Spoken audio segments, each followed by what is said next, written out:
السلام علیکم ورحمۃ اللہ وبرکاتہ۔ کیسے ہیں آپ سب لوگ؟ جی، آج سے اب کچھ سلسلہ اسلامک سٹوریز کا بھی انشاءاللہ تعالیٰ سے آغاز کیا جا رہا ہے اس کا، تو وقتاً فوقتاً یہ بھی ساتھ میں سلسلہ جاری رہے گا انشاءاللہ۔ تو سب سے پہلی جو سٹوری ہے وہ ہے زمین پر پہلا قدم، یعنی میں آپ کو یہ جو انداز ہے یہ بالکل ایک سوالیہ انداز ہوگا جس میں آپ ایک دوسرے کے ساتھ کنورسیشن کرتے ہوئے ان سوالات کے جوابات پا لیں گے۔ یہ شروع کرتی ہوں۔ بسم اللہ الرحمن الرحیم۔ یعنی سوچ کیا ہوتی ہے؟ انسان کی عقل کا معیار ہوتی ہے، اور اگر ہماری سوچ کا زاویہ درست ہو جائے تو کامیابی کی راہیں بھی کھلتی چلی جاتی ہیں۔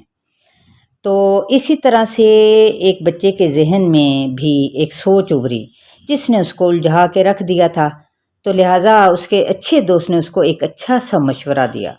تو اب دونوں نے جب مل کر سوچا اور اس الجھن کو سوال کا رنگ دے کر اپنے سامنے والے پرسن کے سامنے پیش کیا جو ان کی نظر میں بہترین حل پیش کر سکتے تھے۔ وہ سامنے والا پرسن استاد ہو سکتا ہے، والدین کی شکل میں ہو سکتے ہیں، بڑے بہن بھائی کی شکل میں ہو سکتے ہیں، اور جواب دینے والے نے بھی کمال کر دیا، معصوم سے ذہنوں میں ابھرنے والے سوال کو اس خوبصورت پیرائے میں بیان کر دیا کہ جس سے ہر چیز خود بخود واضح ہوتی چلی گئی۔ تو چلیں اسی سلسلے کو لے کے ہم آگے بڑھتے ہیں۔ تو اسی طرح سے ایک دوست ہے، تو آتا ہے، وہ سب سے پہلے کیا کرتا ہے؟ السلام علیکم، اور حسن کس سوچ میں ہو؟ تمہیں میرے آنے کا پتہ تک نہیں چلا؟ سعد ایک دم سے حیران ہو گیا اور وہ کہنے لگا اس نے آج تک حسن کو اس طرح اتنی گہری سوچ میں نہیں دیکھا تھا۔ حسن اس وقت اپنے گھر کے باغیچے میں بیٹھا ہوا تھا، شام کا وقت تھا، درختوں پر اور پرندے جو ان سے تھے وہ چہک رہے تھے، سورج کی کرنیں درختوں کے اوپر والے حصوں پر پھیلتی چلی جا رہی تھیں۔ حسن نے چونک کرنا سر اوپر اٹھایا، سعد بالکل اس کے نزدیک ہی کھڑا تھا۔ وعلیکم السلام ورحمۃ اللہ۔ سعد، آؤ آؤ بیٹھو، واقعی مجھے پتہ ہی نہیں چلا کہ تم کب آئے ہو۔ تو اس نے کہا ایسی بھی کیا سوچ ہے، تم کوئی پریشان ہو؟ سعد بولا نہیں، اس میں شک تو نہیں، میں دراصل نا بہت گہری سوچ میں تھا، صبح سے ایک پریشانی مجھے کھائے جا رہی ہے۔ آخر بات کیا ہے؟ سعد نے پوچھا۔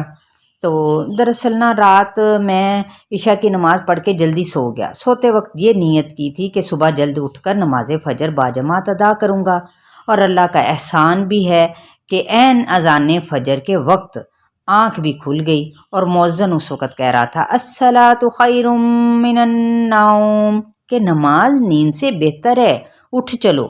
میں نے یہ سوچ کر کروٹ لی کہ ابھی تھوڑی دیر میں اٹھتا ہوں، تھوڑا سا وقت ابھی ہے۔ اور جب آنکھ کھلی تو سورج کی کرنوں سے کمرہ جون سا تھا وہ روشن تھا۔ نماز کے کھو جانے کا دکھ بہت ہی اب مجھے پریشان کر رہا تھا، اور میں صبح سے اسی سوچ پر پریشان ہوں، کیا ہر وجہ کی ہوئی، میں نے کیوں نہیں بستر چھوڑا؟ تو اب اسے دکھ تھا کہ نماز میری فوت ہو گئی ہے۔ تو اس کے دوست نے کہا اوہو، لیکن تمہارا یہ احساس بھی تو اللہ تعالیٰ کے ہاں انشاءاللہ نیکی شمار ہوگا، اور جہاں تک سوال ہے کہ تم اذان کے وقت آنکھ کھلتے ہی اٹھے کیوں نہیں، تو اس کے پیچھے یقیناً شیطان کا عمل دخل تھا۔ شیطان کا عمل دخل؟ یہ شیطان کون ہے؟ تم بتا سکتے ہو کہ شیطان کون ہے، کہاں رہتا ہے، کیا کرتا ہے؟ اچھا، یہاں پر حسن خاموش ہو گیا۔ سعد نے یہ سن کر کہا شیطان کے بارے میں ہم بھی کبھی کبھی سنتے ہی رہتے ہیں اپنے والدین سے اکثر، تو وہ یہی کہا کرتے ہیں کہ شیطانی کاموں سے بچو، شیطان تمہیں اللہ کے راستے سے ہٹاتا ہے، وہ نافرمانی پر لگاتا ہے۔ بالکل یہی بات ہے، سوال یہ ہے کہ شیطان ایسا کرتا کیوں ہے، وہ انسانوں کا دشمن ہے کیوں، کیا تم بتا سکتے ہو؟ حسن نے بڑے پرجوش انداز میں پوچھا۔ نہیں، میرا خیال ہے اس سلسلے میں ہمیں بڑوں سے بات کرنی چاہیے۔ اچھا چلو آؤ پھر ہم ابو جان کے پاس چلتے ہیں اپنے۔ دونوں جون سے تھے نا فٹافٹ بھاگے اور باغیچے سے نکل کر اندرونی کمرے میں داخل ہوئے۔ یہاں پر جو حسن تھا نا، اس کے والد زاہد صاحب ان کا نام تھا، اپنی چھوٹی بیٹی کو قرآن کریم پڑھا رہے تھے۔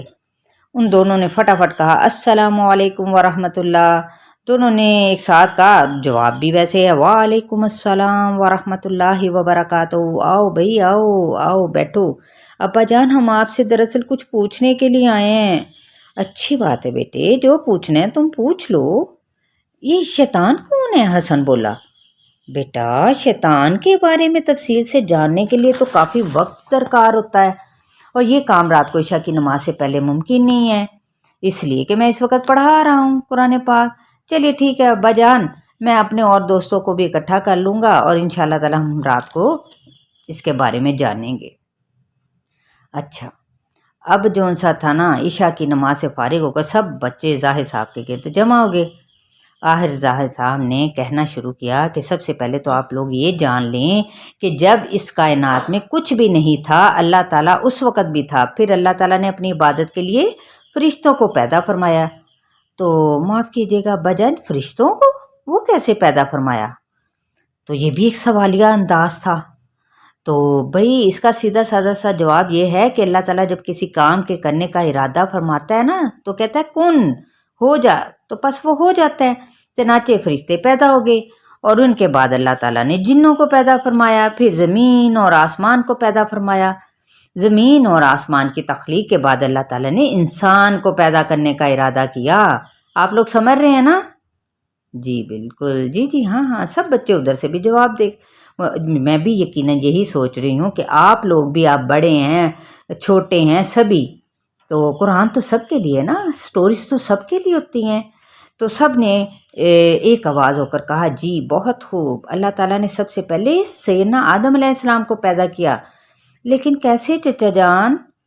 تو اچھا میں تفصیل بتاتا ہوں، ذرا رکو۔ ظاہر صاحب نے کہا سیدنا آدم علیہ السلام دنیا کے سب سے پہلے انسان تھے، آپ سے پہلے کوئی انسان نہیں تھا، اسی لیے آپ کو ابو البشر یعنی انسانوں کا باپ کہا جاتا ہے۔ ہماری زمین کو انسانوں سے آباد کرنے کے لیے سیدنا آدم علیہ السلام کو پیدا کیا گیا تھا تاکہ زمین پر زندگی شروع ہو۔ تو سیدنا آدم علیہ السلام کو اللہ تعالیٰ نے مٹی سے پیدا فرمایا۔ تو اس بارے میں پھر اللہ تعالیٰ نے فرمایا، اپنے فرشتوں پر اپنا ارادہ ظاہر کیا کہ اور جب تیرے رب نے فرشتوں سے کہا کہ میں زمین میں خلیفہ بنانے والا ہوں، یہ سورہ البقرہ کی آیت ہے۔ فرشتوں کو یہ فرمان سن کر حیرت ہوئی، انہیں اللہ تعالیٰ کے ارادے پر کوئی اعتراض نہیں تھا، کیونکہ وہ فرما بردار مخلوق تھی، کسی صورت بھی اللہ تعالیٰ کی وہ نافرمانی نہیں کرتے۔ اللہ تعالیٰ انہیں جو حکم دیتا ہے نا، وہ فوراً بجا لاتے ہیں۔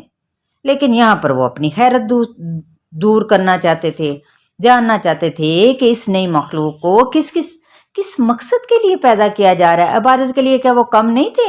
ان کا خیال تھا یہ نئی مخلوق تو جون سی وہ زمین میں فساد برپا کرے گی، خون بہائے گی، جبکہ ہم تیری تسبیح اللہ پاک بیان کر رہے ہیں، پاکیزگی بھی بیان کر رہے ہیں۔